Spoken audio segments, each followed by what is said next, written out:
మిమ్మును పూర్ణులుగా చేసి స్థిరపరచి బలపరచును. చాలండి, చిన్న ప్రార్థన చేసుకుందాం. తలలో వంచండి.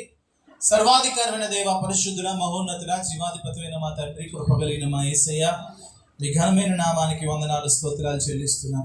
ప్రభు, గడిచిన వారం అంతా అయ్యా నీ ఉచితమైన కృప చేత, నీ దయగల హస్తములో మమ్మల్ని ఎంతగానో భద్రపరిచి క్షేమాన్ని దయచేసి రీతిగా నీ సన్నిధిలో చేరి నేను స్తుతించడానికి, మిమ్మల్ని ఆరాధించడానికి, మా బ్రతుకుల్లో మీరు చేసినటువంటి గొప్ప కార్యం బట్టి నీకు వందనాలు చెల్లిస్తున్నాం. అయ్యా నేను స్తుతించడానికి మమ్మల్ని జీవంతో ఉంచినందుకు నీకు స్తోత్రాలు ప్రభు. అయ్యా ఇంతవరకు ఆరాధనలో మాకు తోడై ఉన్నారు. ఆయన వాక్యంలోకి వెళ్తుండగా మాకు సహాయం చేయండి.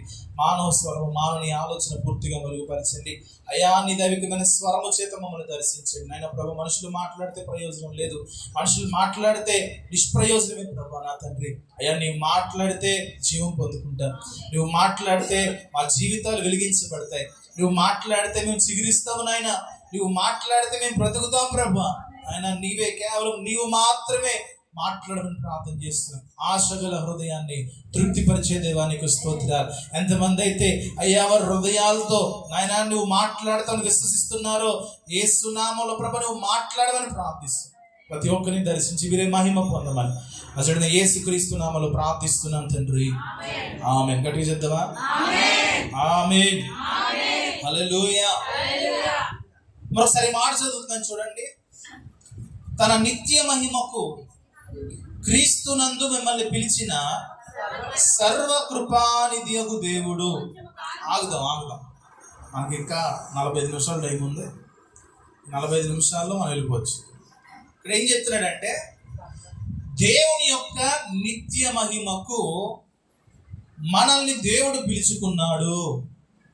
దేనికోసం నిన్ను పిలుచుకున్నాడంట? ఆయన నిత్య మహిమలో నీవు నేను కూడా ఉండాలి. ఆయన నిత్యత్వములో మనం కనబడాలి. ఆ నిత్యుడైన దేవునితో నిత్యము కూడా మనం జీవించాలి అని ప్రభువు మనల్ని పిలుచుకున్నాడంటే, దేవుడు మనల్ని కోరుకున్నాడంటే దేనికి స్తోత్రం. మనము గొప్ప గొప్ప స్థలాలకు వెళ్ళాలి అని కోరుకుంటాం, అవునా కాదా? గొప్ప గొప్ప ప్రదేశాలకి వెళ్ళాలి అని ఆశ అనుకుంటాం. ఎంతమందికి హైదరాబాద్ హైటెక్ సిటీ అన్ని చూడాలని కోరిక ఉంది? చూసిన వాళ్ళుగా ఏమన్నా వెళ్ళాలనుకుంటే వెళ్తాం. ఏమంటే చూడని ప్రదేశాలకు వెళ్ళాలని ఎంతమంది కోరిక ఉంది? ఫ్రీగా వెళ్తామా? ఫ్రీగా అవదా? మీకు ఫ్రీయేనండి. ఇక్కడ ఎక్కితే అక్కడ దిగుతారు, మేమే ఖర్చు పెట్టుకోలేము. దేవునికి స్తోత్రం, అవునా కదా? మీకు ఇంకా వాడు కూడా తెలియట్లేదు. ఈ వాడికి 4 సార్లు జరగచ్చు వెళ్ళి. ఏముంది, ఒక బలం టాబ్లెట్ వేసుకోవడం, బలం తెచ్చుకోవడం, వెళ్ళిపోవడం, అంతే. 4 గుడ్లు ఉడకబెట్టుకుని తినేసి వెళ్ళిపోవడమే. మేము వెనకాల మీదకి వస్తాం, నాకు కావాలంటే. ముందు మీరు వెళ్ళిపోయి సరదా పడం. ఉన్నప్పుడు వాడేసుకోండి. అట్లా ఎన్ని బస్సులు మారాలో మారండి, ఏ ప్రాంతాలు చూడాలో కొంచెం చూడేసేసుకోండి. దేనికి స్తోత్రం. కానీ అంతేనా? మనమే వెనకాల డబ్బులు పెట్టుకుని వెళ్ళాలి అండి. ఒకప్పుడు మగపిల్లడు పుట్టాలి ఆడపిల్ల. ఇప్పుడు అందరూ ఆడపిల్ల ఉన్న వాళ్ళు అన్యులు ఏమండి. డబ్బులు పడిపోతున్నాయి. ఫ్రీ బస్సులు, వెనకాల మేమే డబ్బులు ఖర్చు పెట్టుకోవాలండి. పోలేండి, ఏదైతే దేవుని కృప మాకు తోడుగా ఉంది. దేవుని స్తోత్రం. హల్లెలూయా. ఇక్కడ అంటున్నాడు, దేవుని యొక్క నిత్య మహిమకు మనల్ని పిలుచుకున్న దేవుడు ఆయన. ఏమండి, మనం ఉన్నతమైన స్థలాలు చూడాలంటే ఖర్చు పెట్టుకుని వెళ్ళాలి. కానీ ఉన్నతమైన స్థానంలో ఉన్న దేవుడే ఎన్నికలేని మనల్ని కోరుకుంటున్నాడు అక్కడికి రావాలి. ఆయన రావాలని కోరుకోవడం మాత్రమే కాదు, మనల్ని తీసుకువెళ్ళాలని కూడా ఆశపడుతున్నాడు. ఆయనే మనల్ని తీసుకువెళ్ళే దేవుడు, ఆయనే మన కోసం వచ్చే దేవుడు, ఆయనే మన కోసం దిగి వచ్చిన దేవుడు. దేవునికి స్తోత్రం కలుగునుగాక. అంటున్నాడు, కొంచెం కాలము మీరు శ్రమ పడిన పిమ్మట అన్నారు. ఓపిక లేదండి. ఏమన్నారు చెప్పండి అందరూ? శ్రమలు, కష్టాలు, బాధలు, ఇరుకులు, దుఃఖాలు ఆ నిత్య మహిమ వరకు నేను నడవలేకుండా చేస్తున్నాయి. ఏం చేస్తున్నాయి? ఆ మాట కరెక్ట్ పదం. ఓపిక లేదు. చెప్పండి.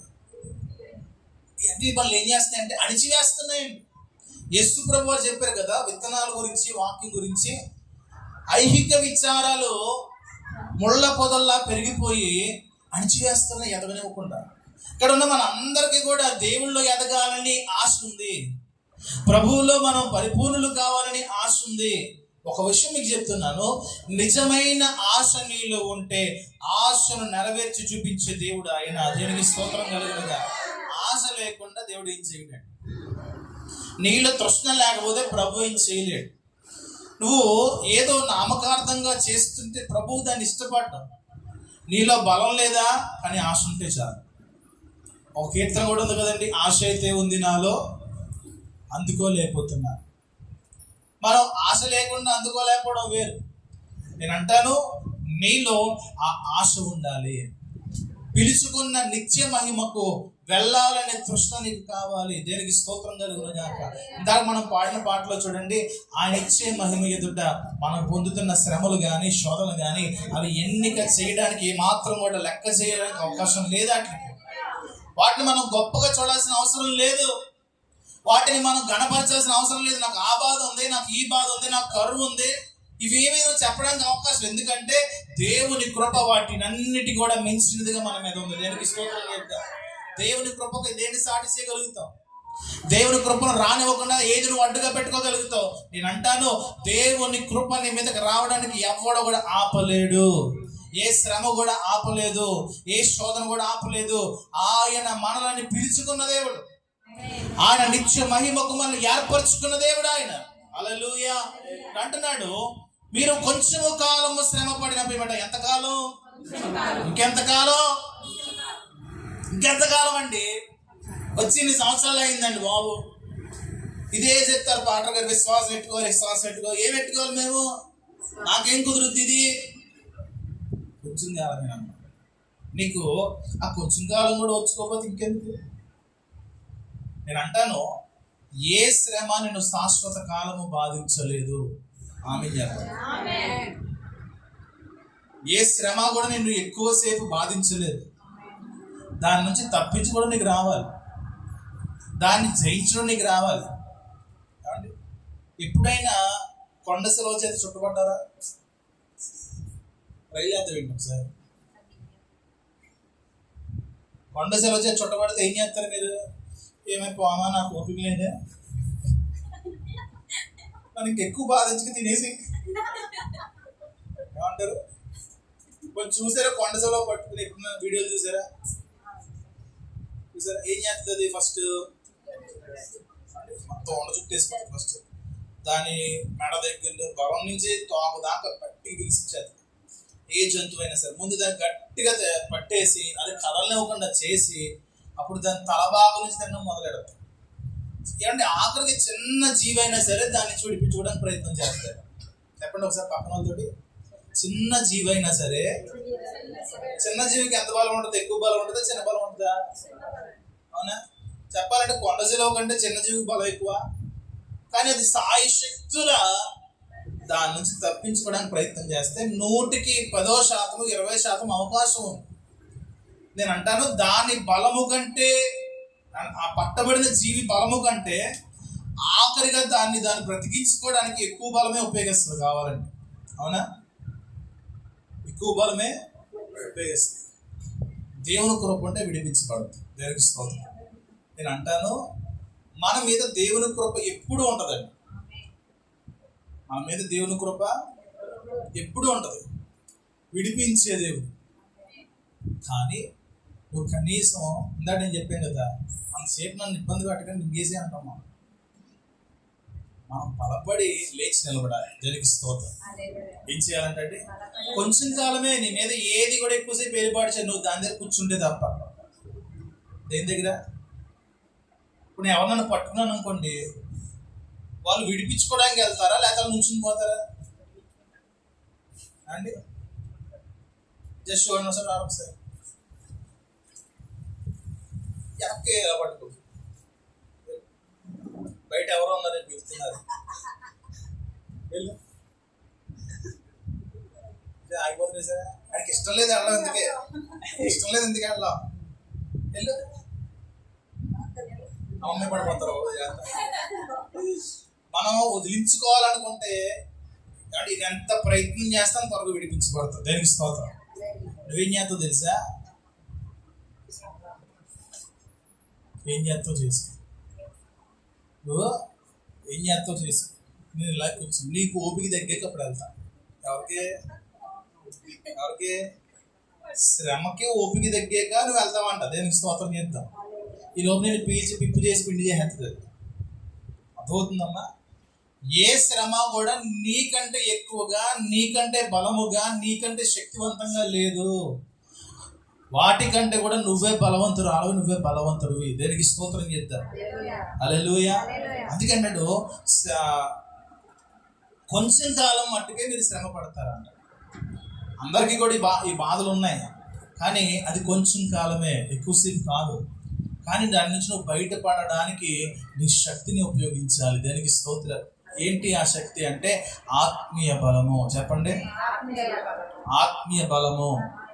అందులో ఏమున్నాయి తెలుసా? ఆత్మీయ బలంలో విశ్వాసం ఉంది. ఏముందమ్మా? ప్రార్థన ఉంది, ఉపవాసం ఉంది, స్తుతి ఉంది, ఆరాధన ఉంది. ఇవన్నీ నువ్వు కలగలిపి దేవుని ఎదురు చేస్తే దానిని నీ కాళ్ళ కింద పెడతాడు ఆయన. దేవుని స్తోత్రం చెప్పండి. ఎక్కడ పెడతాడు? నువ్వు దాని కాళ్ళ కింద ఉండడం కాదు, అది నీ కాళ్ళ కిందకి రావాలి. మనమేమంటాం తెలుసా? నా దేవుడు నా ప్రార్థన. నువ్వు ఏం చేసావు? బోడి ప్రార్థన. ఏం చేసావు? బోడి ప్రార్థన. ఆదివారం చర్చకొస్తే ఒకసారి చేస్తే ప్రార్థన. ఇంకా చెప్పాను, వదిలించుకోవాలంటే ఏం చేయాలి? యాకోబు ఏం చేశాడు? ఏమండి, కొన్నిసార్లు పెనుగులాడాలమ్మా, తప్పదు. చిన్నపాము రాత్రి కట్ల పాము కనబడింది వచ్చేదాన్ని. నేను దాన్ని అలెక్కని దింపేసి బండి వేసుకుని 2-3 సార్లు తప్పించా. చాలా వెళ్ళిపోతుంది. ఇలా పేతురు గారిని పిలిచి ఏంటి చూడ పాము ఏదో ఉందా అంటే, అది కట్ల పురుగు అంటే చాలా డేంజరు, అది కలిసిందంటే చాలా ప్రమాదం అని చెప్పి ఆయన కర్రని ఎత్తకడానికి వెళ్తే ఒక 5 నిమిషాల లోపు చెట్టు పొదల్లో దూరిపోయింది. వెళ్ళి ఏదోలాగా ఒక దాన్ని ఏమంటారు, ఎదురు కర్ర తీసుకొచ్చి పెద్దది మొత్తం చాలా దాన్ని వదల్లా ఇంతకు మేము. ఎందుకంటే పిల్లలు అక్కడే ఆడతారు, సంఘస్థులు అది అక్కడే ఆడతారు, పిల్లలు ఆడుతూ ఉంటారు. అది చాలా డేంజర్ అంటే పాము. చిన్నపిల్లలు కూడా డేంజర్ అంటే అపరంగా దొరుకుతుంది అనుకుంటే చాలా డేంజర్ అంటే అది. ఎలాగన్నా సరే దాన్ని తీసి ఎలాగన్నా బయటికి లాగి చితక బాధేసి ఉంది. తల కొట్టేసినా సరే అది ఏం చేస్తుంది తెలుసా? చాలాసేపు ఆ పక్కన రావడం, అది ఇంకా కదులుతుంది చంపేదా పదలేదు. నేను 2-3 సార్లు నా బరువు ఎంత, బండి బరువు ఎంత సావలేదు. అది ఎంత ఉంది? గట్టిగా బరువు ఎంత 100 గ్రాములు ఉండదు. అది నేను 100+. నేను ఎక్కితే సావలేదండి. అది నేను ఎక్కితే సావదా? చంపే ఇంటికి వెళ్తాను అనుకున్నాను నేను. దేనికి స్తోత్రం. నేను ఎక్కే చచ్చిపోవలసిందే. అది ఎలాకైనా పామైనా పురుగైనా చచ్చిపోవలసిందే.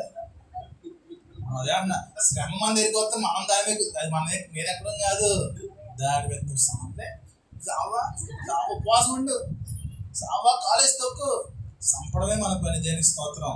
వాక్యంలో చెప్పిన మాట తెలుసా? ఆయన సాతానును శీఘ్రముగా మీ పాదముల క్రింద చితక త్రొక్కించెను. ఏం చేయాలి మనం?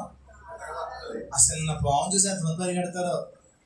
చచ్చిపోయిన పాము చేసిన ఆవిడ నాకు వెనక్కి చచ్చిపోయింది ఆల్రెడీ. అది మనం కూడా చచ్చిపోయిన పాము చూసి ఏం చేస్తుంటాం? క్యాకెట్టేస్తామండి. పిల్లిని చూస్తే, ఎలకని చూస్తే ఏమంటాను, ఏదైనా సరే నువ్వు చంపడమే కానీ అది నీ చేతిలో, నువ్వు దాని చేతిలో పడకూడదు. ఏం చేయాలంట? బలం లేక కాదండి, పిరిగితనం. ఏం లేక? బలం లేక కాదు, మనం బలవంతులమే. దేవుడు ఆల్రెడీ మన మీద ఆయన బలాన్ని ఊదేశాడు. దేనికి స్తోత్రం చెప్తాం. కానీ నీ లోపల బలహీనత అనే దాన్ని నువ్వు పెట్టుకుని ప్రతి దానికి కూడా బలహీనత అంతా కూర్చుంటున్నావు. ఒకవేళ బలహీనతని ఏర్పాటు చేస్తుందంటే ఆ బలహీనతని జయించే బలాన్ని తెచ్చుకోదు. దేనికి స్తోత్రం. శ్రమలన్నింటినీ జయించడం ఒక ఎత్తు అయితే, బలహీనత అనే రోగాన్ని జయించడం ఇంకొక ఎత్తు. ముందు ఆ బలహీనత అనే దయ్యాన్ని వదిలించుకుని అప్పుడు నీ శ్రమను జయించగలుగుతావు. దేనికి స్తోత్రం. హల్లెలూయా. అవునా కాదంటారా? అది కొంచెం కాలమేనండి. వాక్యంలో రాయడం 1 కొరింథీ రాసిన పత్రికలో కూడా దేవుడు ఎవరిని కూడా ఎక్కువగా శోధించడు. దాన్ని శోధించినా దానికి తగిన మార్గం కూడా మన ముందు పెడతాడు అంటాడు. విడిపించబడడానికి కూడా త్రోవలు ఉంటాయి. దేనికి స్తోత్రం. అవి ఏం ఎత్తుకోకుండా దాని ముందుకు మట వేసి కూర్చుంటే ఏం కదులుతో. ఎప్పుడైనా సరే రన్నింగ్ రేస్కి వెళ్ళాం చూసారా? మా అలాంటివి చూసే అలవాట్లు. మొగలు రేకులు శత్రువాకం తప్ప ఇంకేం చూస్తాం మన మొగలు. నాకు ఎప్పుడు అన్నానంటే నేను అయ్యే చూసాను చిన్నప్పుడు. తర్వాత చాలా 2-3 భాగాలు కూడా వచ్చేసినట్టు ఉంది మరి నాకు తెలియదు. ఎప్పుడైనా సరే రన్నింగ్ రేస్కి వెళ్ళి కూడా ఎలా ఉంచుంటారు తెలుసా? ఎలాగా ఆన్ ది మార్క్ అంటారు అంతే. ఫస్ట్ వెళ్ళి నుంచున్నాడు ఇలా పెడతాడు. ఎందుకంటే అన్ని చేసాం కాబట్టి చెప్తుంది, చూడలేదు కదా. ఇలా ఉండి ఇలా రెడీగా ఉంటాడు పొజిషన్, అప్పుడు పరిగెడతాడు. అర్థమవుతుందా? కబడ్డీ ఆడారు ఎప్పుడన్నా? కబడ్డీ ఎలా ఆడతారు? మటన్ వేసి కూర్చుని కబడ్డీ కబడ్డీ కబడ్డీ కబడ్డీ కూర్చుని కూర్చుని పోతాడు. ఎలా ఆడతారు? వీడు వెళ్ళి ఓడి లాభం ఉంటాడు, అట్టించి పట్టోడు అటే ఉంటాడు. అక్కడ 10 మంది ఉన్నా వీడి ధైర్యం ఏంటి? నేను గెలిచి వస్తాను. ఒరి నన్ను వదిలేండ్రా బాబు, ఇది ఎగుసి దొరికిపోతానన్నాడు. ఇంకా ఆయనకి దరిద్రుడు ఇంకెవడం. అటే 10 మంది ఏమనుకుంటారు తెలుసా? మేము 10 మంది ఉన్నాం రారా, నీ సంగతి తెలియదు. వీడు అప్పుడే మీరు 10 మంది ఎంటుకుతో సామంటారా? మనం ఆ లెక్కలో ఉండాలి. తెలిసిపోతే హల్లెలూయా. మనం ఏం చేస్తాం తెలుసా? మీద పడిపోతుంది. అప్పుడు ఇప్పుడు వచ్చింది, అయిపోయాడు బకెట్ తినేసినట్టు కొట్టేసుకుంటా. కొట్టుకోకూడదు. మన జయం పొందే వరకు కూడా. ఎందుకంటే మన దేవుడు జయశీలుడైన వాడు. అలాంటి వాడైనా జయశీలుడైన దేవుడి పిల్లలు జయం పొందుకుంటారా ఓడిపోతారా? ఏమండి? కొన్ని జయం అప్సెప్పేస్తారా? క్రికెట్లో 2 ఉంటాయి, ఒకటి గెలవాలి లేదా ఓడిపోవాలి. మధ్యలో ఒకటి ఉంటుందండి, గెలిపించేయాలి. ఇది మేము ఆడలేము మీతోటి, మీరు గెలుపు తీసేసుకోండి. దానికంటే అవమానం ఉంటుందండి. ఇంకోటి, ఆడి ఓడిపోయినా వాళ్ళకి పేరు ఉంటుంది. ఆడి ఓడిపోయిన సామర్థ్యతను చూపించావు, కానీ నీ బలం సరిపోలా, నీ జ్ఞానం సరిపోలా, అయినా తప్పలేదు. కానీ గెలవాలనే తృష్ణ ఉంటుంది కదా. గెలవలేని వాళ్ళు ఏం చేస్తారు? మేము ఆడవండి, ఇచ్చేయండి, విండి ఇచ్చేయండి వాళ్ళకి. అది అవమానం అండి. మన దేవుడు శ్రమలకు మనం అప్పచెప్పేవాడు కాదు, కానీ శ్రమల మూలముగా నేను మహిమలోనికి తీసుకువెళ్ళే దేవుడు ఆయన. శ్రమల వలన నీకు మహిమ తెచ్చే దేవుడు ఆయన. దేవునికి స్తోత్రం చేద్దాం. హల్లెలూయా. ఇక్కడ అంటున్నాడు, తానే మిమ్మును కొద్ది కాలం మీద శ్రమ పడిన పిమ్మట తానే మిమ్మల్ని ఏం చేస్తుంది? శ్రమలు నిన్ను ఏం చేస్తాయంటే పూర్ణులుగా మారుస్తాయి. శ్రమలు నిన్ను ఏం చేస్తాయి? పూర్ణులుగా మారుస్తాయి. అంటే నిన్ను బలముగా మారుస్తాయి, నిన్ను గట్టిగా మారుస్తాయి. కష్టపడతా ఉంటారు. జస్సు గారు లేదా పక్కన కాకుండా రోజున తిరిగిపోతున్నారు, కొంచెం కష్టపడుతున్నారు. కొన్ని ఎక్సర్సైజ్ చేయిందని వాళ్ళతో, నేను చేస్తున్నా అలా చేస్తున్నా. అబ్బా అమ్మ అయ్యా అబ్బా అన్నారండి. ఇది ఎలా ఉందంటే చాలా బాగుందండి అన్నారు. ఇంటికి వెళ్ళిన తర్వాత పనులు చేయలేకపోతున్నారు. ఏంటంటే నొప్పులు వచ్చేస్తున్నాయి. ఎందుకో తెలుసా? బలపడుతున్నాం. ఏం చేయబడుతున్నాం? అవునా కదా? నొప్పులు ఉంటాయండి, కానీ అవి బలహీనమైనవి కాదు. రేపు పొద్దున్న బలపరిచేవి. దేవునికి స్తోత్రం. మొన్నటిదాకా 50 కేజీల బస్తా ఒకటి ఎత్తలేకపోయి ఉన్నాను నేను. నాకు తెలియకుండా నాకు నేనే కింద నుంచి పైకి తీసుకున్నాను. దేవునికి స్తోత్రం. నాకు అర్థమైందా? బలం వచ్చింది నాకు. వెనక్కి వెళ్తున్నాను. ఎక్కడికి? ఇదాక వృద్ధాప్యంలో ఉన్నాను కదా, యూత్లోకి వెళ్తున్నాను నేను కూడా. దేవునికి స్తోత్రం.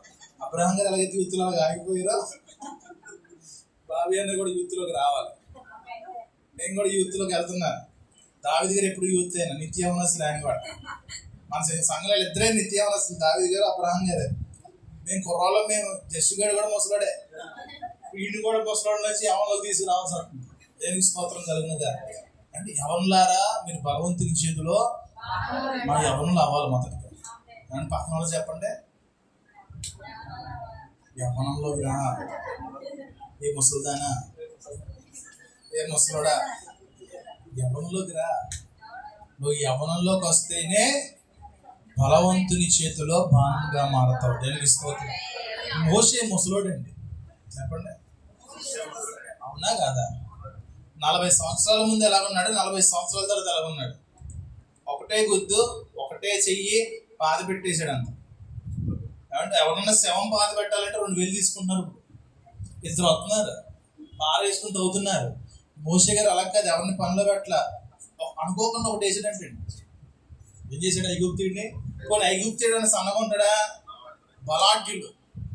ఐగుప్తీయులందరూ యుద్ధ ప్రావీణ్యత కలిగిన వాళ్ళు. ఎందుకంటే వాళ్ళలో మోసే కూడా మీరు నేర్చుకున్నారు. మోసే దెబ్బ కొట్టాడంటే మరి ఐగుప్తులో అక్కడ ఎలా అంటుంటారు? మరి మోసే కూడా ఐగుప్తు యుద్ధ ప్రావీణ్యతను కలిగినోడే, అవునా? మోసేతో సరి సమానమైన వాడిని మోసే ఒక దెబ్బ పడిపోయాడు అంటాడు. పడిపోతే ఎవరికి తెలియకుండా ఒక్కడే మట్టి తవ్వేసాడు. కొన్ని ఎవరినైతే కాపాడడానికి పని చేశాడు, పక్కన ఉన్నాడు, సాయం చేశాడు, దుర్మార్గుడాడు. ఆడి తర్వాత మరలా ఆడి పని గొడవలు పెట్టుకునే పని ఆడిది. సేమ్ ఆడే మరలా వెళ్ళి ఇశ్రాయేలుతో గొడవ పెట్టుకున్నారు. బాబు మీరు ఇద్దరు హెబ్రీలో కొట్టుకుంటారంటే నీకు ఎందుకు మన సభ్యులు చంపేస్తావా? ఇందుకే తప్ప నాకు తెలిసి ఐగుప్తుడు కాదు, ఈడ గొడవలోడు. కొంతమంది ఉంటారు చూసారా, గొడవలు ఎట్టుకోకపోతే నిద్రపోదు అండి, మనశ్శాంతి ఉండదు.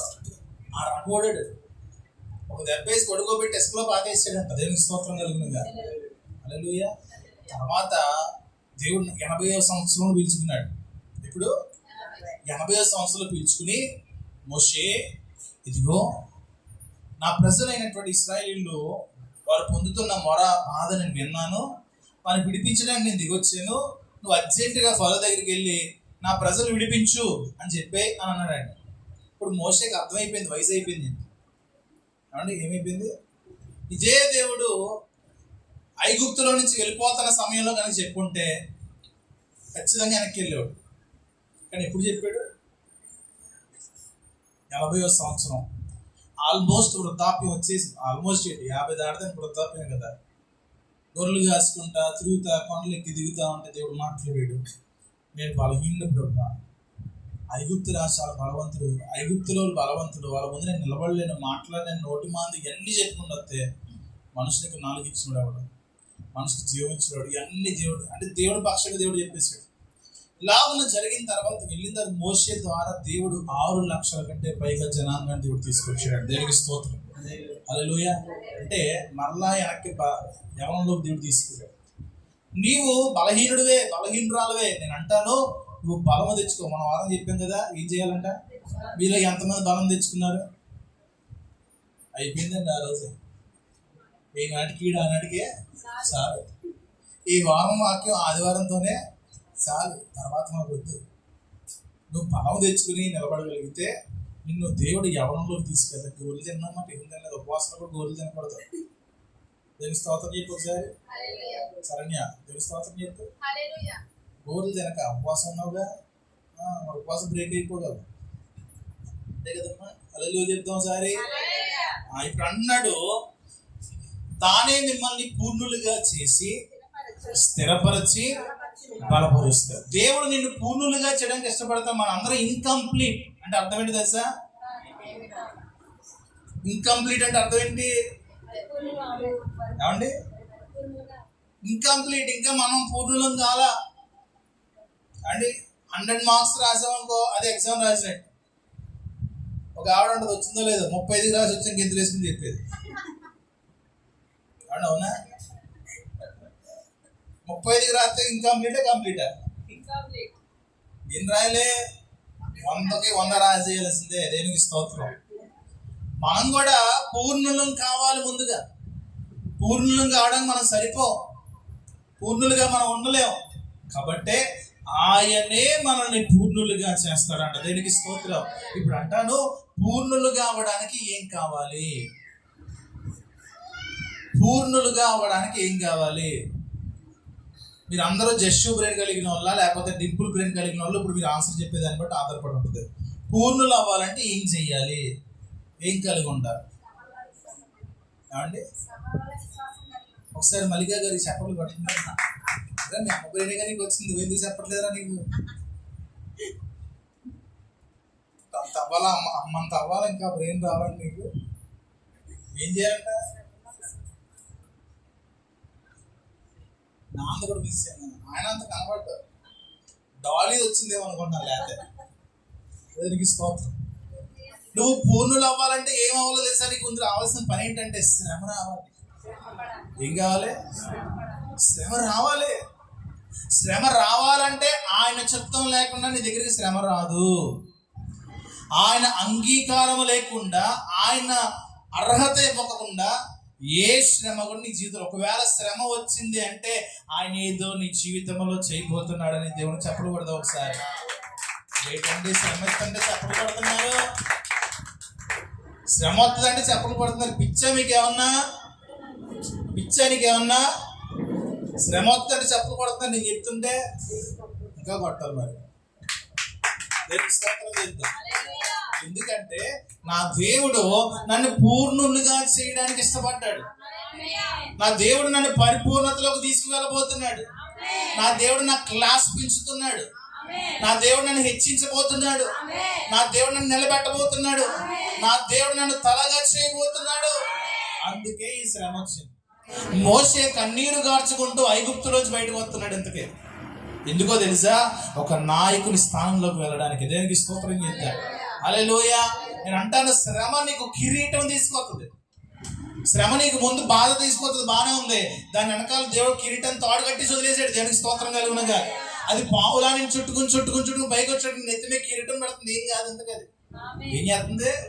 కానీ నువ్వేం చేస్తా? మట వేసి కూర్చోకి. ఇప్పుడు ఈ మధ్యకాలంలో ప్రార్థన అంటే ఏం చేస్తున్నాం మనం? చర్చిలో ప్రార్థన చేసుకుందామమ్మా అనగానే అంటాం కానీ మటలు ఎగుతున్నారు ఏంటి? చిన్న పిల్లలతో సహా మటలు ఎగట్లేదండి. ఒకప్పుడు ప్రార్థన అనగానే మోకాల మీద నిలబడేవాళ్ళం మేమైతే. ఇదే ముసుకేస్తున్నాం. ప్రార్థన అంటే ముసుకేయడమా, మోకాలు వేయడమా? అబ్రహం గారు 2025 సంవత్సరం మార్చేసారు ఇవన్నీ. ప్రార్థన చేద్దామని కళ్ళు మూయరు. మీ భాష మారిందా? కొత్తగా మార్చారండి మీరు. నాకు తెలియట్లా. జస్సుగడి పరిచయం చేసే వాళ్ళకి ఇంకెలా ఉంటుందని బాధ వేస్తుంది నాకైతే. దేవునికి స్తోత్రం కలుగునుగా. హల్లెలూయా. అవునా కదండి? ప్రార్థన అని కూడా మోకాలు వేసినప్పుడు సాతానుగడి కంటే వెన్నుల్లో వణిపోతుంది అంటే. ఆడు మన మధ్యన వచ్చి మనలా మడత వేసి కూర్చుని కూర్చోండే అడు అలాగే చెప్తాడంటే మీరు అలా కూర్చుంటున్నారు. చెప్తుంది అర్థమైందా? ఏం చెప్తాడు మీతోటి? వాడు అలాగే చెప్తాడు. ఎవడా ఎదురుగా ఉన్న అడ్డంగా పెరిగాడు కదా, వాడు అలాగే చెప్తాడు. మీరు మోకాలు అయితే నేను బయటికి వెళ్ళాలి. మీరు మోకాలు అయితే నన్ను బయటికి పంపుతారా? వద్దు, నువ్వు వెళ్ళగదు. వెళ్తా అని చెప్పి మాట అంటారు. ఇంక నేనేం చేస్తాను? బలవంతంగా వేసేదాకా ప్రార్థన మానేస్తాను. నాకేం టైం అయిపోతుంది. నాకు దేవుని స్తోత్రం. దేవాలయం దీవించండి, వాక్యం ఫలింపజేయండి. ఎక్కడ ఫలింపజేస్తాం? నేను మనం ఆరబెట్టి మర్చిపోతాం. మనం అంతకు ముందు వారు ఏం చెప్పాం? హల్లెలూయా పాడపాడుకోలేము. అంత ఏం చేయలేదు. అమ్మా అన్న మనవారం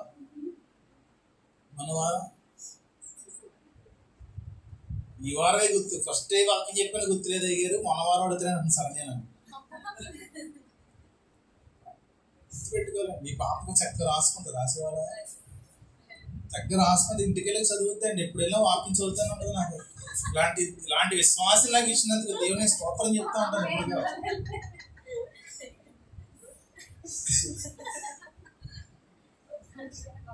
ఇలాంటి వాళ్ళు ఇంకా లేకపోవడాలి కాదంటారా? మనం వాక్యాన్ని గుర్తుపెట్టుకుంటేనండి, నేను అంటాను, ఎక్కడికి వెళ్ళినా వెనకాల వస్తూ ఉంటుంది. వాక్యం వెనకాల వస్తూ ఉంటుంది. వాక్యమే మనం బతికిస్తూ ఉంటుంది. దేవునికి స్తోత్రం కలుగునుగా. దేవుడు మనల్ని పూర్ణులుగా చేసి తర్వాత అంటున్నాడు స్థిరపరచును. ఏమంటాడు చెప్పండి? ఎవరైనా సరే ఇంకా నా జీవితంలో స్థిరపడలేదు అన్న చేతులెత్తులు ఒకసారి. నా లైఫ్ ఇంకా స్థిరపడలా, నాకు ఇంకా సంథింగ్ ఏదో జరగాలి నా జీవితంలో, నాకు ఇంకా నా లైఫ్లో సాటిస్ఫాక్షన్ లేదు, ఇదిగో నేను స్థిరపడాలని కోరిక కలిగి ఉన్నాను చేతులెత్తులు ఒకసారి. అంతా స్థిరపడ్డ. దేవునికి స్తోత్రం. అర్థమైందో లేకపోతే అర్థం కాక నా మొహం ఎంతగా చూస్తున్నారు. స్థిరపడవంటి అన్నీ ఉన్నాయి. నాకు ఇంకేం అవసరం లేదు. ఇంకేం అక్కర్లా. ఏం అక్కర్లేదా? ఇంకా స్థిరపడలేదు నేను. దేవునికి స్తోత్రం అంటాను. ఇంకా మనం స్థిరపడలే. నువ్వు ఇంకా మధ్యలోనే ఉన్నావు. ఎక్కడ ఉన్నావు? మధ్యలోనే ఉన్నావు. స్థిరపడడం ఇంకా సరిపోలే మనకి. దేవునికి స్తోత్రం. నా దేవుడు స్థిరపరిచే దేవుడు. నా దేవుడు నిన్ను హెచ్చించే దేవుడు. తర్వాత అన్నాడు బలపరుస్తాడంట. మన దేవుడు ఎలాంటి వాడు? పక్కన చెప్పండి, మన దేవుడు నిన్ను స్థిరపరిచి బలపరుస్తాడు. ఒకరికొకరు చెప్పుకునే విశ్వాసంతో, ఎటువంటి కక్షలు ఎటువంటి కోపాలు లేకుండా నువ్వు ఎంత ఇష్టంతో చెప్తావో అంత ఇష్టంగా దేవుడు నీకు చేస్తాడు. చెప్పండి, మనస్ఫూర్తిగా చెప్పండి. దేవుడు నిన్ను స్థిరపరిచి బలపరుచును. 3 సార్లు చెప్పండి. కొంతమంది ఇష్టంగా చెప్పండి. యోబంట తన స్నేహితుల క్షేమం కోసం ప్రార్థన చేస్తే దీన్ని ఒకసారి మాటకి చదివి చెప్తుంది. యోబు గ్రంథంలో కనబడచ్చు. యోబు గ్రంథము 54వ అధ్యాయం. అది 34 అంటాడు. నీ బైబిల్ లేదమ్మా తమ్ముడు, పిల్లలు పెడుతుందా?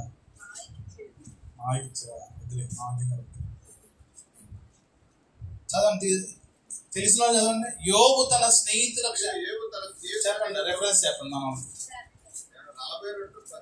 42వ అధ్యాయం 10వ వచనం యోబు గ్రంథం.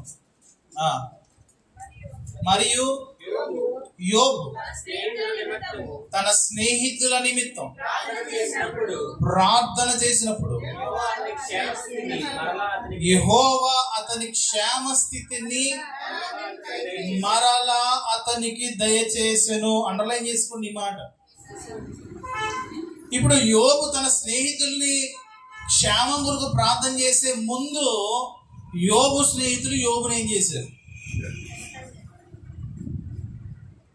యోబు గ్రంథం అంతా చదివితే మీకు అర్థమైపోయింది. మీకు ఈ బాధ వచ్చిందంటే ఏదో చేసేవారు, నువ్వు దుర్మార్గుడా, మాట్లాడితే మా ముందే ప్రార్థన చేసేవాడు, వేసే అసలు ఏది నీకు అని చెప్పి భయంకరంగా అన్నారండి. భయంకరంగా అన్నారు. యోబు ప్రభు ఇలా చాలా మాట్లాడుతున్నారు, ఏసే చెప్తాము నువ్వు వేస్తే నాకు సంతోషం అనలేదండి. అవునా? ఏమన్నా తెలుసా? దయతో వాళ్ళని క్షమించు. వాళ్ళ కోసం ప్రార్థన చేస్తారంట. దేవునికి మనసు మారి వాళ్ళు ఏం చేశాడో నాకు తెలియదు, కానీ యోబు కోల్పోయిన క్షేమస్థితిని మరలా తీసుకొచ్చి యోబు జీవితంలో పెట్టేశాడు. దానికి స్తోత్రం చేద్దాం ఒకసారి. హల్లెలూయా. నీ జీవితంలో క్షేమస్థితి రావాలి అని నువ్వు ఆశపడితే నువ్వు చేయాల్సిందే నీ పక్కన వాళ్ళు మనస్ఫూర్తిగా దీవించు. ఏం చేయాలి? ఎవరో మా పక్కన వాళ్ళు అంటే, ఎవరు పక్కన వాళ్ళు అంటే జోడీగా వెళ్తామా, పాద పరిస్థితి చేసిన జోడీలు వెళ్తా ఉంటాయి. మన ఇద్దరు కడుక్కుందానే, మన ఇద్దరు వెళ్తామే. యోబు తన స్నేహితులను రాశాడు, బాగానే ఉంది. యోబు స్నేహితులు యోబుని ఏం చేశాడు? మనస్సు బాధపరిచాడు. నీ మనసు బాధపరిచిన వాళ్ళు నువ్వు దీవించగలుగుతావా? క్షమించావా? నీ మనసును గాయపరిచిన నువ్వు ఏం చేస్తావు?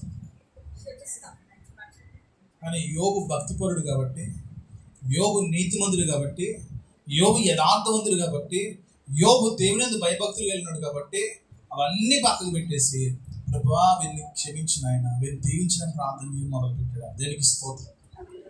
యోబుకున్న క్వాలిటీస్ దేవుడు తెలిసాడు. యోబుకున్న మరి అంతమంది యోబు తిడతా ఉంటుంటే, యోబునే అలాగ అవమానపరుస్తూ ఉంటే దేవుడు అనుమతిస్తేనే కదా వారు చేసేది. దేవుడు అనుమతి ఇవ్వకుండా ఏది జరగదు. గుర్తుపెట్టుకునే మాట.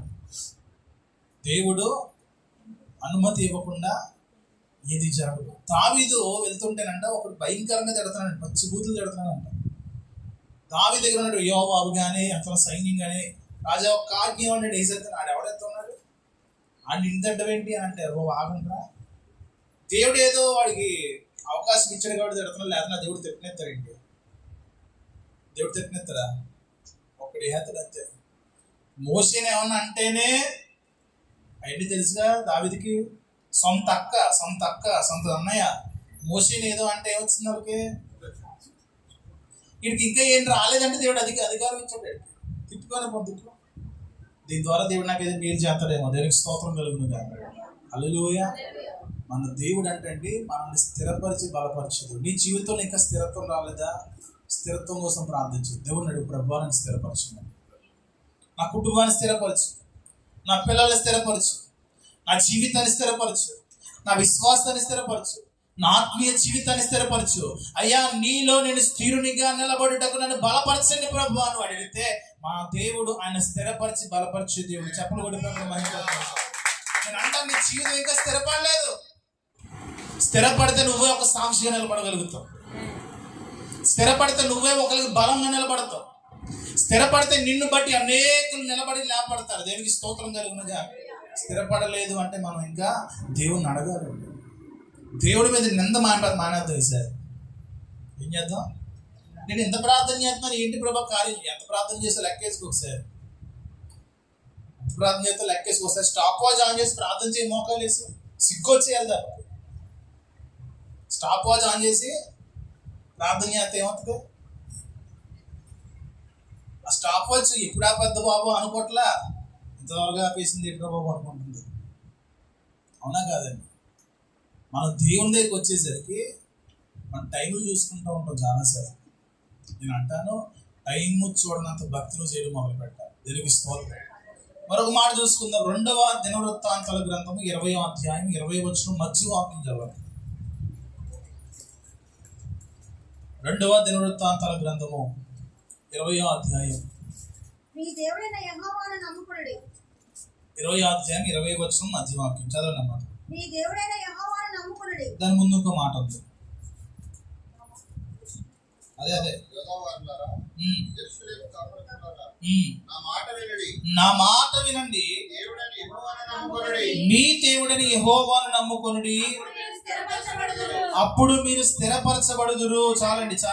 మీ పక్కన వాళ్ళది మాట చెప్పండి ఒకసారి. అదే పుస్తకంలో చూసి అదే మాట చెప్పండి ఒకసారి. ఆ పేర్లు పెట్టి చెప్పండి.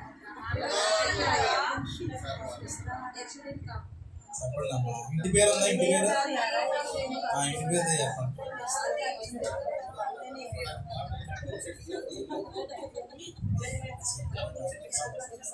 ఎదరవారు సార్ పక్కన వాళ్ళు తప్ప ఇంకెవరైనా మాట్లాడినా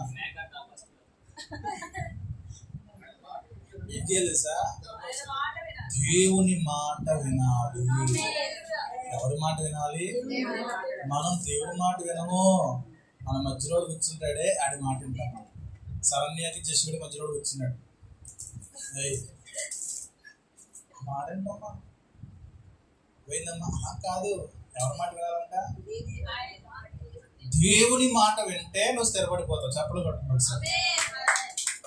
సహోదరులారా, మీరందరూ స్థిరపడాలని మనస్ఫూర్తిగా నేను కోరుకుంటున్నాను. కానీ ఒకటి మీరు చేయండి, ఏంటంటే దేవుని మాట వినండి. కష్టం, ఇబ్బంది అవుద్ది, కానీ దేవుని మాట వినండి. మనము మన దేవుని మాట వింటే, మనము మన దేవుని నమ్ముకుంటే ఆయన ఎప్పుడూ కూడా మనల్ని అవమానపరచడు, అని ఎప్పుడూ కూడా నిన్ను సిగ్గుపడనివ్వడు. నేను అంటాను, నమ్మే సత్తా నీలో ఉంటే నమ్మకమైన కార్యం చేసే సత్తా ఆయనలో ఉంది. అర్థమైందా? నా దేవుడు అసాధారణమైన దేవుడే. ఆయన అసాధ్యుడు. అవునా? నాకు అసాధ్యమైనది ఏదైనా ఉందా? బలమైన కార్యములు జరిగించే దేవుడు ఆయన. దేనికి స్తోత్రం. అని ఏదైనా చెయ్యగలిగిన సముద్రైన దేవుడు మీ దేవుడని యెహోవాను నమ్ముకోండి, అప్పుడు ఆయన మిమ్మల్ని స్థిరపరుస్తాడు. ఇదిగో స్థిరత్వం లేని జీవితాలు కలిగిన వారు ఎవరైనా సరే ఇదే మాట మీతో ఇద్దరని మాట్లాడడానికి ఇష్టపడుతున్నాను. ఏంటో తెలుసా? మన దేవుని మనం నమ్మడం ప్రారంభిద్దాం. మేము నమ్ముతున్నామయ్యా, విశ్వసిస్తున్నాం ప్రభువా. సరిపోవట్లేదు.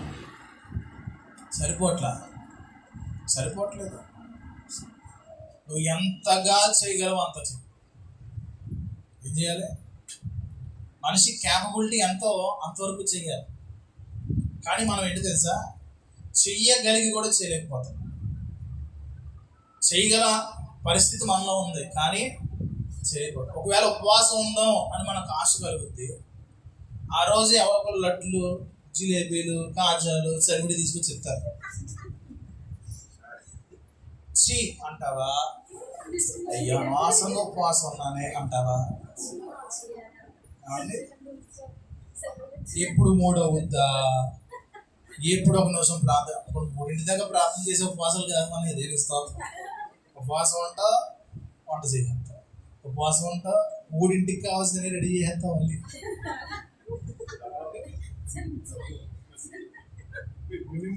3 వరకు ఉపవాసం ఓకే బాగుంది. 3 దాకా ఉపవాసం అంటే మనం ఏం చెయ్యాలి?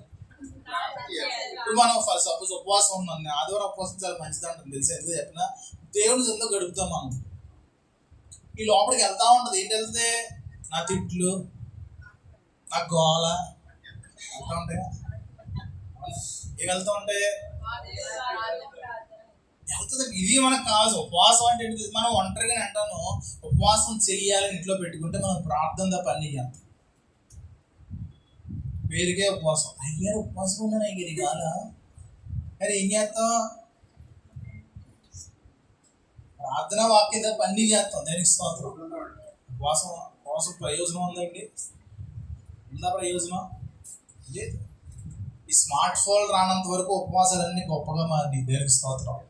ఈ స్మార్ట్ ఫోన్ వచ్చింది, ఉపవాసాలన్నీ పడకేసేసి మనం ఊపిరి తీసుకోకుండా అయినా ఉండగలుగుతాం, కానీ లాక్ తీయడం మాత్రం. ఎప్పుడైనా సరే మీరు కింద ఫోన్ సెట్టింగ్స్లోకి వెళ్ళి పేరెన్షియల్ గైడెన్స్ ఏదో ఉంటుంది, ఒక్కసారి అది ఓపెన్ చేసి, నేను ఇవాళ ఎన్నిసార్లు లాక్ ఓపెన్ చేశాను, రాత్రి 9కి చేయండి ఒకసారి. రాత్రి 9కి ఇవాళ ఎన్నిసార్లు లాక్ తీసాను అని ఉంటుంది. ఆ నెంబర్ ఓపెన్ చేస్తే సి అని పెడుతుందండి. ఏమని పెడుతుంది? సి అని పెడుతుంది. అట్లా అన్నిసార్లు ఓపెన్ చేసిన ఇన్నిసార్లు స్తుతి స్తుతి స్తుతి అని చెప్పుకుంటే వాటిని బతికి ఎక్కడ పోయి అంటాను. లాక్ ఓపెన్ చేసిన ఒకసారి దేవానికి స్తోత్రం అనండి ఒకసారి. దేవానికి స్తోత్రం అని చెప్పండి. లాక్ ఓపెన్ చేసాడు దేవానికి స్తోత్రం అని చెప్పండి. 950 సార్లు 1000 సార్లు దేవుని స్తోత్రం చేస్తే దేవుడు నిలబడతాడు అక్కడ? దేవుడు ఆగుతాడా? నువ్వు స్క్రోల్ చేసిన ప్రతిసారి స్తుతి స్తుతి స్తుతి అని ఒకసారి. అయ్యి బాబా, ఇంకా రోజు మామూలుగా ఉండదండి. ఇంకా మన బతుకులు మోసేని మించిపోతే, ఏలియాని మించిపోతే, ఎలీషా 14 అద్భుతాలు చేస్తే 21 అద్భుతాలు నీ నుంచి మొదలవుతాయి. దేని స్తోత్రం.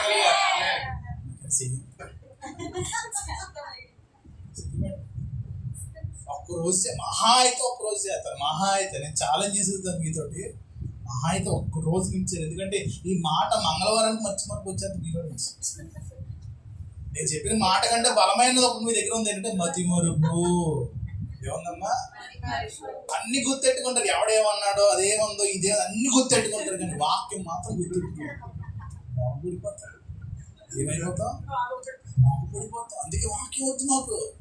అన్ని గుర్తెట్టు. 2021 సంవత్సరము జనవరి 14వ తారీఖున అదేమన్నాడు నన్ను?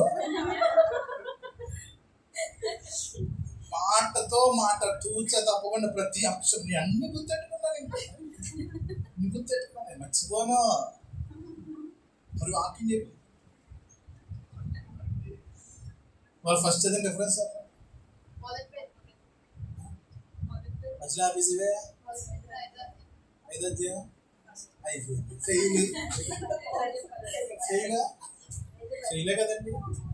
పూర్తిగా గుర్తుండాలి. మనం ప్రతి అక్షరం గుర్తెట్టుకుంటాం కదా, ప్రతిదీ అడుగుతాం కదా. అవునా, అలాగా స్వీట్సా, ఐస్ క్రీమ్సా అన్నీ గుర్తుంటాయి కదా మనకి. వాక్యం గుర్తుండాలి. దానికి స్తోత్రం కలుగుతుందా అంటే ఎక్కడ చదివాం? దేవుని మనం నమ్ముకుంటే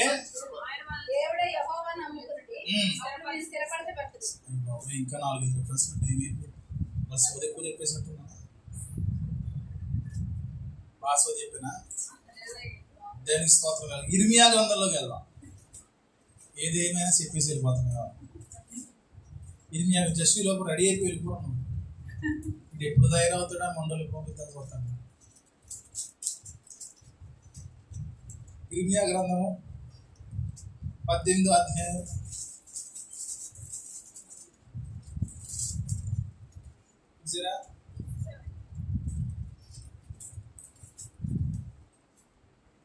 ఒకటి నుంచి చదువుదాం సార్. త్వరగా చదువుదాం. ఎక్స్ప్లెయిన్ చేయను, సింపుల్ గా చెప్పేస్తాను. యెహోవా యొద్ద నుండి ఇర్మియాకు ప్రత్యక్షమైన వాక్కు, నీవు లేచి కుమ్మరి ఇంటికి పొమ్ము, అక్కడ నా మాటలు నీకు తెలియచేస్తాను. నేను కుమ్మరి ఇంటికి వెళ్ళగా వాడు తన సార మీద పని చేయుచుండెను. కుమ్మరి జిగటి వంటితో చేయుచున్న కుండ వారి చేతిలో విడిపోగా ఆ జిగట మన్నును మరలా తీసుకొని కుమ్మరి తనకు యుక్తమైనట్టుగా దానితో మరి ఒక కుండ చేసును. దేనికి స్తోత్రం చేద్దాం. హల్లెలూయా.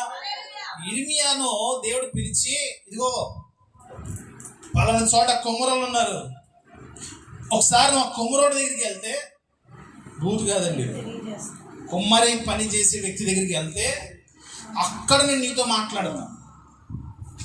ఇక్కడ మాట్లాడేది వేరు, అక్కడ మాట్లాడేది వేరు. దేవుడు అక్కడికి వెళ్ళమన్నప్పుడు వెళ్ళాడు. ఈ కుమ్మరి వాడు చేస్తున్న పని ఏంటంటే, వాళ్ళ దగ్గర ఒక మట్టి తీసుకుంటారండి. వాళ్ళు ఏం చేస్తారు చూసారా? ఎప్పుడైనా చూసారా? కొంచెం పిల్లలకి ఎలాంటివి చూపిస్తే బాగుంది. చూసా ఉన్నా ఎప్పుడన్నా మీరు ఖాళీ ఉన్నప్పుడు ఈ వాక్యంలో ఏదైతే ఉదాహరణ చెప్పబడిందో ఈ ఉదాహరణ యూట్యూబ్లో కొట్టి చూడండి, మీకు అర్థమవుతుంది. ఎందుకంటే ఇప్పుడు కాలాలు మారిపోయినాయి. చాలా మంచి మంచి పనులు అప్పట్లో జరిగాయి, అవి మనకు తెలియట్లా. నువ్వు చూడగలిగితే వాడు ఒక మట్టి తీసుకుని దాని మీద పెడితే అది తిరుగుతూ ఉంటుంది. దాన్ని ఏమంటారు? సారే. ఏ సారే? చలివిడి కట్టుకుంటే ఇది సారే అనుకోండి కదా. ఇది సారండి. చలివిడి అట్టుకోండి ఏమంటారు? అక్క మాట్లాడుగా ఫోన్ చేస్తా. సారియా సారేనా? సారి పంపారా? పెళ్లి చేసి ఒకసారి పంపారా? అదే ఇది సారే అంటే ఒక చక్రం ఉంటుంది. ఆ చక్రం తిప్పుతూ ఉంటే ఈ మట్టిని దాని మీద పెట్టి సరి చేస్తూ ఉంటాడు. ఈ లోపు ఈ కుమ్మరివాడు కొండను తయారు చేస్తుంటేనంట అది విడిపోయిందంటే. ఏమైంది? విడిపోయింది, బీట్ వచ్చేసింది. అనగానే ఏం చేశాడంట, ఏమే నువ్వు ఇంక పనికిరాదే, నేను చేస్తాంటే నువ్వు ఇస్తావా అని చెప్పి తీసి పక్కన పడలేదంటండి. మరలా దాన్ని మొత్తగా చేసి మరలా కట్టడం ప్రారంభించారు. చెప్పకూడదు ఒకసారి. మనందరం కూడా సారె మీద ఉన్నటువంటి మట్టి పాత్రలమే. ఎండిపోయిన వారంగా ఉండకూడదు. ఎండిపోయిన పాత్ర అయితే ఇంక పనిచేయదు. ఎండిపోయిన పాత్రని ఇంకేం చేయలేము. నేను అంటాను, అందుకే ఆయన ఇంకా మనం పరిపూర్ణంగా చేయలేదు. ఇంకా తెలుసుకోవాలి. పరిపూర్ణంగా చేస్తే కొమ్ములు చేస్తాం ఏమవుతాయమ్మా? అవునా? అంటే ఎండి పూర్తిగా తయారైపోకుండా బీట్ వస్తే ఇంకేం బాగుందా? అదే మెత్తగా ఉంటే. ఈ కుమ్మరివాడు అలా చేస్తుంటే జిగటమన్ను మరలా తీసుకుని కుమ్మరి తనకు యుక్తమైనట్టుగా దానితో మరొకొండ చేసిన అంతటి యెహోవా వాక్కు నాకు ప్రత్యక్షమై ఇలా ఒకసారి అక్కడ ఈ పని చేస్తుంటే దేవుడు మాట్లాడడం ప్రారంభించాడండి. దేవుడు ఎక్కడ మాట్లాడుతాడు తెలుసా? కుమ్మరి వాడు కొండ చేస్తుంటే అక్కడ దేవుడు మాట్లాడతాడు. ఏమని? ఇశ్రాయేలు వారలారా, ఈ కుమ్మరి మంటికి చేసినట్లు నేను మీకు చెయ్యలేనా? దేవుడు ఏమంటున్నాడు తెలుసా? ఈ మంటిని కుమ్మరివాడు పాత్రగా చేశాడు కదా. కుమ్మరివాడు ఒక సాధారణమైన ఒక మానవుడు ఒక పాత్రను చేస్తే నేను మిమ్మల్ని చేయలేనా? నేను ఉపయోగపడే పాత్రగా నేను చేయలేనా? నాకు మహిమకరమైన పాత్రగా నేను చేసుకోలేనా? నాకు ఉపయోగకరమైన పాత్రగా నేను తయారు చేసుకోలేనా? దేవుడు అడుగుతున్నాడు. మనం అనుకుంటాం, అయ్యా నేను పనికిరాను, నా వల్ల ఏం కాదు. కానీ దేవుడు అన్న మాట తెలుసా? నేను చేయలేనా? పక్కన వాళ్ళు చెప్పండి, దేవుడు చేయలేడా? అంట చేయలే. ఎవరైతే చేయలేరు అన్నారో వాళ్ళకి ఏం చెప్పాలి? నువ్వు చేయలేడు చెప్పండి అమ్మా. నేను చెప్పండి చేయలేడు. చేయడం చేయగలరా? ఎంతమంది ఉంటారు? సంతోషం చెప్పాలి. నేను సినిమాకి వెళ్ళానండి. Hero entry అయ్యాడండి. నావ్యాన్ని చెప్తారు. ఏం చెప్పు వచ్చాను ఒకసారి పర్వాయి గట్టిగా సరే ఇలా వేద్దాం. సరే వస్తాయి ఎన్టీఆర్ కదా, ఎన్టీఆర్తో వేస్తా వినపడాలి. ఇంత మంచి లైవ్లోకి వెళ్ళిపోవాలి. ఇప్పుడు దేవుడు మన పట్ల ఎలాంటి నాకు రాక అరిసేవాడు. నేనైతే అరిసే అలాంటి సినిమా నుంచి బయటికి వెళ్ళేటప్పుడు గొంతు పోయేదండి. పోయేది ఒక్కొక్కటే ఇలాగే వేస్తా ఉంటే కేకలు పెట్టేసేవాళ్ళం. నేనైతే మేమే గ్రేట్ అయితే. ఇప్పుడు దేవుడు ఎంత గొప్ప గారి అయితే ఎలా కేకలు పెడుతుంది తెలుసా? సిగ్గుతో అయ్యో సంతోషం అంటే ఎలాగే పడతా సిగ్గుపడుతున్నారు అమ్మ సిగ్గు తగలయ్యా. దేవుడిదే మన సిగ్గు ఏంటండి? మా డానీ ఎలా కడతాడు? సిగ్గు లేకుండా కడతాడు. ఇప్పుడు మీలో డానీ ఆత్మ వచ్చేది ఇప్పుడు చెప్పండి. అవంటే దేవుడు మనల్ని కట్టబోతున్నాడు. దేవుడు నూతనమైన పాత్రలుగా చేయబోతున్నాడు. పగిలిపోయిన పాత్ర మళ్ళా నూతనమైన పాత్రగా ప్రభు చేయబోతున్నాడు. నూతనమైన కార్యాలు ప్రభు చేయబోతున్నాడు. ఎందుకంటే ఆయనకు అసాధ్యమైనది ఏది కూడా లేదు. హల్లెలూయా. ఎన్నిసార్లు మెత్తబడిపోయావో, ఎన్నిసార్లు బీట్లు వచ్చేసేవో, నువ్వు కుదురుండో. ఏమండవు? నువ్వు కుదిరిలేని బతుకు నీది. తిట్టట్లేదమ్మా, చెప్తున్నాను. కొండ తయారు చేస్తుంది, కొండ ఇడిపోతుంది. నీకు కొండేడా అంటాడా? ఇప్పుడు పల్లెటూరులో ఎలా మాట్లాడతారు? పల్లెటూరులో ఎవరున్నారండి? దేడా కుదిరి ఉండట్లేదా? ఇప్పుడు దూడను కడతాను ఇది అవునా? ఎప్పుడు చూసారు పల్లెటూరులోనే? ఆట ఏం లేదనుకుంటే గేది కానీ దూడ కానీ తిడతా ఉంటుంది. అలాగే దేవుడు సరిచేస్తూ ఉన్నప్పుడు అప్పుడే నీకు వంకర వస్తూ ఉంటుంది. నేను ఈ పాడికి ఎప్పుడో మంచి పాత్ర ఎంత మనం పెద్ద కొంటాం కదా, చిన్న కొంటాం కదా. మనం చెప్పండి, మన కొండలో సైజ్ చెప్పండి సార్. అప్పట్లో ఒక్కొక్క ఇంట్లో ఎత్తు కొండ ఉండేదండి. అందులో దగ్గర 5 బిందులు పడతాయి. ఎండగాలు అందులో పోతాయి. ఇంకా ఫ్రిడ్జ్ పని చేయదు. చలి కేంద్రాలను పెడతారా? ఆ కొండ ఎంత ఉంటుంది? చలి కేంద్రం కొండ, అందులో నువ్వు నేను కూడా సరిపోతాయి. చలికేంద్రం కొండ వెళ్తుంటే సరిపోతుంది అంత కొండ. మనం ఆ సైజు కొండలో అవుతుంది కదా సార్. ఇంచుమించు అక్కడే అంతా ఉన్నాం అనుకోండి. కానీ ఈ కొండ చెయ్యాలంటే కొంచెం టైం పడుతుంది. ఎందుకంటే పెద్ద కొండ కదా, బీట్ వచ్చిందని మళ్ళీ పాడైపోద్దని వెంటనే కాన్సెప్ట్ లేదని దేనికి స్తోత్రం. అంతేనా? ఎందుకు పెద్ద కొండ అంటానంటే ఈ కొండ దగ్గర 1000 మంది దాహం తీరుతుంది. దాహం చెప్పండి ఒకసారి. నువ్వు పరిపూర్ణంగా తయారైన తర్వాత నీ ద్వారా కొన్ని వేల మంది ఆశీర్వాదం పొందుకోవాలి. లేదు ప్రభు అన్న పూజలా ఉంటుంది చాలు. చెప్పండి, ఇలా అనండి ఒకసారి. ఇలా ఇంత కూడా ఉంటారు. ఎప్పుడైనా చూసారా? బయట కొండ షాప్ దగ్గరికి వెళ్తే భలే ముద్దుగా ఉందే, ఎలా ఉంది? ఎంతే ఉండాలనుకో 5 నిమిషాలు తయారు చేసి పడేస్తాను. నువ్వు ఏంటి తెలిసి ఇంకా బైబిల్స్ అవడానికే పరిగెత్తాను. చెప్పండి, మీకు ఏ కొండ కావాలి? చెప్పాలి సార్. పెద్ద కొండ కావాలంటే టైం ఎక్కువ పడితే అర్జెంట్ ఏదో కొండ ఇచ్చాడు బాబు. అర్జెంట్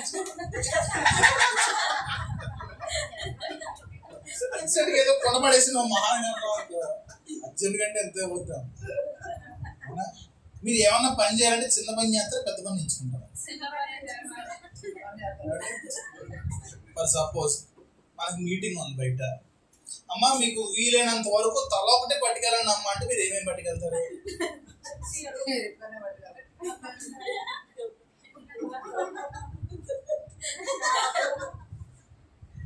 ఇది ఎలా పట్టుకెళ్తారు?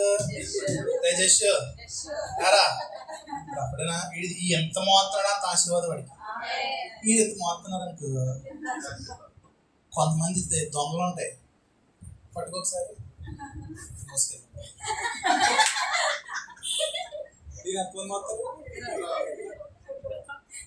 ఇదే మామూలుగా రూపాయికన్నా ఇందులో సిరికో తిరిగి పంచుకుంటాను.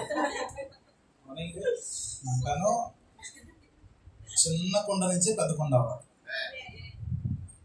ఎప్పుడన్నా చూడండి, అందుకని కుమ్మడి దగ్గరికి వెళ్తే ఫస్ట్ మట్టి ఏం చేస్తాడు? ఫస్ట్ వెళ్తే ఉండదు కొండ. ఈ కొండ నాడు అంత చేస్తాడండి దేవుని స్తోత్రం. ఈ కొండనే ఇంతే ఉంటుంది. మీరు మట్టి ముద్ద ఎంతే, అది తీసుకున్న మట్టి ఎంతే, అది చేయి పెట్టి షేపులు చేసి ఈ చిన్న దాని నుంచి కూడా నువ్వు దేవుడి దగ్గర వాడపడాలి. ఈ చిన్న విషయంలో నేను అంటాను, పరిచయం ఒక మాట మనం వాక్యం విన్నాం చూసారా? పరిచయం చేసేవాడే ప్రార్థన చేయాలంటే ఏమైపోయి మనందరం పరిచయం చేసేవాడే ప్రార్థన చేయాలి, పరిచయం చేసేవాడే పాట పాడాలి, పరిచయం చేసేవాడే అయి చేయాలంటే ఇంకెవరన్నా పనిచేస్తాం అసలు దేవుని మందిలో ఉందా? డైరెక్ట్ పెద్ద కొండే అంటాను. చిన్న కొండ కావాలమ్మా. చిన్న కొండ నుంచి దేవుడు నేను నింపుతా ఉంటే అది పొంగి పొరడం కాదు, నీ కొండ సైజు పెరుగుతూ ఉంటావు. దేనికి స్తోత్రం చేస్తారు. హల్లెలూయా. ఇప్పుడు మీరు ఎంత తినగలుగుతారు? ఫస్ట్ ఎంత తినగలుగుతారు? ఇంత తినగలుగుతారు. ఇంతకంటే ఎక్కువ తిన్నారనుకో బయటకు వచ్చారు. నేను అంటాను బయటికి రాకూడదు, ఇది ఎదరకు రావాలి. ఇలా అవునా? ఏమవ్వాలి? దేవుడిని నింపుతా ఉన్నప్పుడు బయటికి పంపించేయకూడదు. నిండి పొంగి పొర్లే ఆశీర్వాదం బాగుంది మాట. నేను అంటాను అది పైకి పొంగనంత వరకు దేవుడు నింపుతానే ఉండాలి నిన్ను. ఉండమ్మా చెప్పిన మీకు అర్థం కాలేదు. ఏమర్థమైంది? జలగైపోలే, ఏమైపోలే, జలగైపోలే. ఆ విషయంలో దేవుడు నింపుతా ఉండాలా, నీ పొట్ట పెరిగిపోతూ ఉండాలి, నీ కొండ సైజు పెరిగిపోతూ ఉండాలి. 1000 కాదు 10,000 మంది వచ్చినా నిండి పొంగి పొర్లే పాత్ర కాదు మన దగ్గర ఉండాల్సిన దగ్గర. ఇంకా ఇంకా ఇంకా పడతా ఉండాలి. అక్షయ పాత్ర అంటారు దాన్ని. ఏమంటారు? అక్షయ పాత్ర ఇచ్చేది, మనం అక్షయ పాత్ర. అక్షయ పాత్ర అంటే ఇచ్చేదండి, అక్షయ పాత్ర అంటే మింగేసేది. మనం మింగేసే రకం ఉపయోగిస్తాం. ఫుడ్ని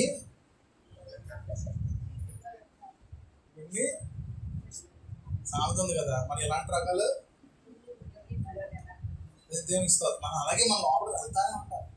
దేవుడు వాడుకునే సమయానికి నీ కొండ అనేకులకు వాడబడేది కనపడాలి. దేవునికి స్తోత్రం కలుగునుగా. ఇశ్రాయేలు వారులారా, ఈ కుమ్మరి మంటి చేసినట్లు నేను మీకు చేయలేనా? ఇదే యెహోవాకు జిగట మన్ను కుమ్మరి చేతిలో ఉన్నట్టుగా ఇశ్రాయేలు వారులారా దేవుని చేతిలో ఉన్నాం. మనం అందరూ దేవునికి చెప్పలు పెడదాం ఒకసారి. ఆయన చెప్పిన మాట మనం ఎక్కడున్నాం, ఏం చేస్తున్నాడు ఆయన? తర్వాత చదవండి. దాన్ని పెళ్ళగించుననియు విరగొట్టుదుననియు నశింప చేయుదుననియు ఏదో ఒక జనమును గూర్చి గాని రాజ్యమును గూర్చి గాని నేను చెప్పి ఉండగా, ఏ జనమును గూర్చి నేను చెప్పితునో ఆ జనము చెడుతనము చేయటం మానిన ఎడల నేను వారికి చేయను ఉద్దేశించిన కీడును గూర్చి సంతాపపడుదును. మరియు కట్టెదననియు నాటెదననియు ఒక జనమును గూర్చి గాని రాజ్యమును గూర్చి గాని నేను చెప్పి ఉండగా, ఆ జనము నా మాట వినకుండా నా దృష్టికి కీడు చేసిన ఎడల దానికి చేయదలిచిన మేలును గూర్చి నేను సంతాపపడుదును. ఎవరికన్నా అర్థమైతే స్తోత్రం చెప్పండి. అర్థమైతే దేవునికి స్తోత్రం చెప్పండి. ఏమర్థమైంది? మీరు త్వరగా వదిలేస్తే ఇంటికి అయితే చికెన్ కూర అర్థం అవుతుంది, త్వరగా వదిలేస్తే మటన్ కూర అర్థం అవుతుంది. ఏమైందంటే నేనే చెప్తానండి, అది దిబ్బులు నా అంశం. ఏమర్థమైంది? చేసే అర్థమైంది రా అలాగ వచ్చేసరి బాబు. అందుకే ఎవరన్నా చదువుతుంటేనండి, నేను చూస్తున్నానా, మీరన్నా నా పట్ట చూస్తున్నారు, నేనేం చూస్తాను. నేను వాక్యం చదువుతున్నప్పుడు మీరు కూడా చూసారనుకోండి, వాక్యం అర్థం అవుతుంది. అక్కడ ఏం చెప్తాడు దేవుడు? నేను నరసింపు చేస్తాను, విరక్కొట్టేస్తాను అని దేని గురించి అని నేను చెప్తే, ఒకవేళ వాళ్ళు మారితే నేను ఎందుకు ఆ మాట వారి మీద అన్నానా అని చెప్పి సంతాపడతాడు దేవుడు. యోనా గ్రంథంలో ఈ మాట మనం చూస్తాం. అవునా? నీవే పట్టణం మీదకి ఉగ్రత తీసుకొస్తానని చెప్పి పంపిస్తే, ఉగ్రత పంపించుకుంటే దేవుడు ప్రభుత్వం పంపించు. ఎందుకంటే వాళ్ళు మారారండి. నీకు అర్థం కావాల్సిన విషయం ఏంటి తెలుసా? నీ జీవితము దేవునికి అనుకూలంగా మారితే నీ మీద ఉన్న ప్రతి శాపాన్ని దేవుడు కొట్టివేస్తాడు. నీ మీద ఏలుబాటు చేస్తున్న ప్రతి కీడు కూడా ప్రభువు కొట్టివేస్తాడు. ఆ కీడుని మేలుగా మార్చే దేవుడు మనం కలిగి ఉన్నాం. దేవునికి స్తోత్రం కలిగి ఉందా? అంటాను, కీడు మన మీద ఉందా, ఆ కీడుని మ్యాజిక్ చేస్తాడు ఆయన. ఏం చేస్తాడు? నీటిని ద్రాక్ష రసముగా మార్చినట్లుగా నీ కీడును మేలుగా మార్చే దేవుడు ఆయన. ఇదిగో కీడులో నుంచి మేలులో అడుగు పెట్టేస్తాను. అడిగేయండి ఒకసారి. చాలా బాగా వేసారు అమ్మ. వందనాలు వందనాలు. మీ అందరికీ మోకాలు నిప్పులతో ఉన్న వారులారా, దేవుడు మిమ్మల్ని దిగించును గాక. నేను వేసిన దిగింది ఎక్కడి నుంచి అడిగేశారు? కీడు నుండి మార్చేసాడు. వేసిన దేవుడు మార్చేసాడు. దేవస్థానం ఏమండి? రెండోది అంటున్నాడు, ఏ జనమును గురించి అయితే నేను చెప్పానో ఆ చెడుతో మానాలి. తర్వాత అంటున్నాడు, నేను కడతాను నాటుతాను అని ఏ జనం గురించి అయితే చెప్పానో వాళ్ళు ఒకవేళ నా మాట వినకపోతే నేను వాళ్ళకి ఎందుకు మేలు చేస్తున్నాను అనరా బాబు అంటాడంటే, ఇది మరి ఘోరంగా ఉంది చూసారా? అది చేస్తాడండి, చెప్పాడు కదండి అని. ఇప్పుడు కూడా కీడుని తొలగిస్తాడు అన్న మాట ఎంత సంతోషంగా ఉందో, మేలుని చేయకుండా ఆపేస్తాను అన్నది కూడా అంత బాధ అనిపిస్తుంది. ఇవన్నీ మాట వినకపోతే నీకు ఇచ్చిన ఆశీర్వాదాలు ఆగిపోతాయి. ఇశ్రాయేల్ కాగలేదా? ఐగుప్తు నుంచి చూడ ఏం చెప్పాడు ఆయన? పాలు తేనె ప్రవహించే దేశాన్ని తీసుకెళ్తా. వెళ్ళారా? మమ్మల్ని అరణ్యంలో చంపేయడానికి తీసుకొచ్చేటట్టు ఈ మోసే దేవుడు సరుగుతూ ఉన్నారు. బాబు మీరు ఏమన్నారో అది మీకు జరిగిపోతే అప్పుడు దాకా నేను కామ్ తీసుకెళ్ళాను. 6 లక్షల మంది అయిపోయారు అక్కడితో. సగం మంది కాదు. ఏ తరం అయితే దేవుడి మీద మోసే మీద సరిగారో ఆ తరం ఆగే లాస్ట్ వ్యక్తి పోయేదాకా దేవుడు అరణ్యంలో తిప్పుకుంటూ వచ్చాడండి. ఆ తరం అయిపోయిన తర్వాత నెక్స్ట్ జనరేషన్లో ఆఖరు మోసే గారిని కూడా ఆపేశాడు దేవుడు. ఆ నెక్స్ట్ జనరేషన్లో యెహోషువని నీ తరంలో నేను తీసుకెళ్తాను దేవుడు వాగ్దానం చేశాడు. అంటాను మనకు చాలా వాగ్దానాలు ఉన్నాయి. చెప్పండి ఒకసారి. చాలా వాగ్దానాలు ఉన్నాయి, నెరవేర్చి చాలా ఉన్నాయి. అవి ఆగిపోవడానికి కారణం ఏంటి?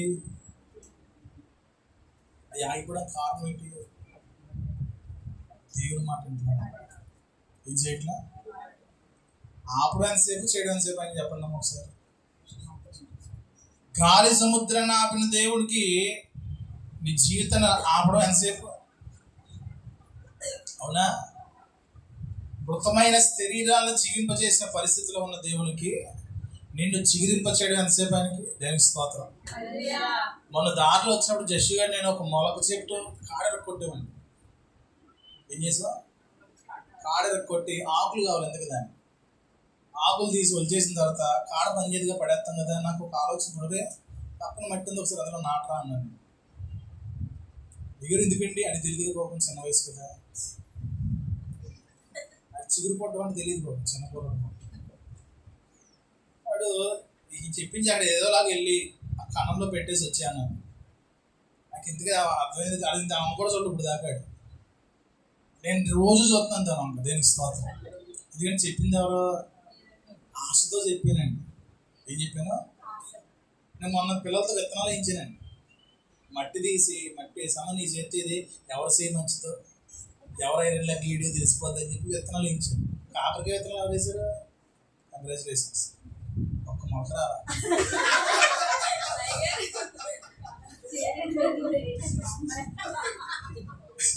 బాగుంది మాట, బాగుంది. కవరింగ్ సర్దిరిపోయింది. చేయదేని వేరు లేదండి. అది కూడా కవర్ చేసుకోవచ్చు. అమ్మ మేకలు చిక్కుడుకాయ వేసారు. ఈ బాగా 3 వచ్చినాయి. ఎవరో మధ్యలో కొట్టేశారు. ఇంకోటి ఏం చేయను, లక్ష్మణ ఫలం అని, అది చాలా కాస్ట్లీ. అది నాకు తెలిసిన వాళ్ళు నాన్న ఇది వెయ్యి అన్నారు. అది దగ్గర 4 రోజులు అయింది నేను తెచ్చి. అనుకోకుండా వేసాను. మొన్న వేసాను. 3 విత్తనాలు వేసాం. అది ఎవరు వేసారు? లక్ష్మణ ఫలం ఇచ్చి అది ఒకటి మాత్రం మొదలు వచ్చింది. పక్కన రాశాను దాన్ని. మా దేవుడు నూతనమైన చిగులు పుట్టిస్తాడు. మీరు వెళ్ళేటప్పుడు చూడండి, జస్సు గారు వేసిన మొలక చెట్టు అది. దయచేసి ఇప్పుడు ఎక్కొద్దు. ఎవరు ఎక్కించిన ఎక్కొద్దు. నేను ఎక్కితే అసలు ఎక్కొద్దు. ఎందుకు మొలక చెట్టు ఎక్కొద్దు అంటే మనకు మొలక చెట్లు బాగా ఎక్కిచ్చేస్తారు చాలా మంది. ఎంత ఎవరు మనం జక్కయ్య వేసుకుంటాం ఆ టైంలో.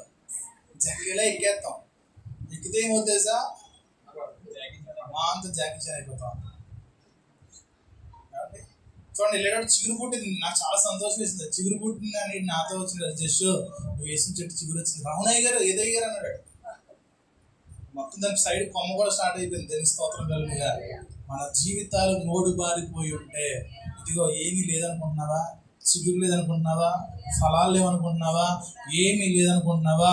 దేవుడు ఈ దినాన నూతన చిగురు నీ జీవితంలో పుట్టించడం ప్రారంభిస్తాడు. ఆమె చేద్దాం సార్. హల్లెలూయా, హల్లెలూయా. ఇంకొక రెఫరెన్స్ అంతా వచ్చేవారు చెప్తాడు. చెప్పా అలా నా వంశంలో బొమ్మల నుంచి ఉన్నారు. దేనికి స్తోత్రం చేద్దాం సార్. ఈ దినాన్ని ఒక విషయం గురించి మీకు బలంగా చెప్పడానికి ఇష్టపడుతున్నాను. నువ్వు దేవుణ్ణి కనుక నమ్మగలిగితే, నువ్వు దేవుని కనుక విశ్వసించగలిగితే, నువ్వు దేవుని మాట కనుక నువ్వు వినడం ప్రారంభించగలిగితే, ఇదిగో నా దేవుడు ఈ దినాన్ని నిన్ను స్థిరపరచడం ప్రారంభిస్తున్నాడు. స్థిరత్వం లేని జీవితాలు ఏదైనా సరే దాన్ని కొట్టివేసి నీ జీవితమును స్థిరపరిచి బలపరిచే దేవుడి దినానికి మాట్లాడుతున్నాడు. దేవుని స్తోత్రం చెప్తావు. నమ్మిన వారు చెప్పలు కొడదాం, లేచిన పడదాం సార్. ప్రభు దయ్యా నా జీవితాన్ని స్థిరపరచున్నాడు. నీవు మాత్రము నా జీవితమును స్థిరపరచగల దేవుడు. విశ్వాసంతో చెప్పండి. అయ్యా నా జీవితంలో స్థిరపరచండి, నా జీవితాన్ని స్థిరపరచండి. ప్రభుని అడుగుదాం, ప్రభుని అడుగుదాం. దేవా నా జీవితాన్ని స్థిరపరచండి, నా విశ్వాసాన్ని స్థిరపరచండి.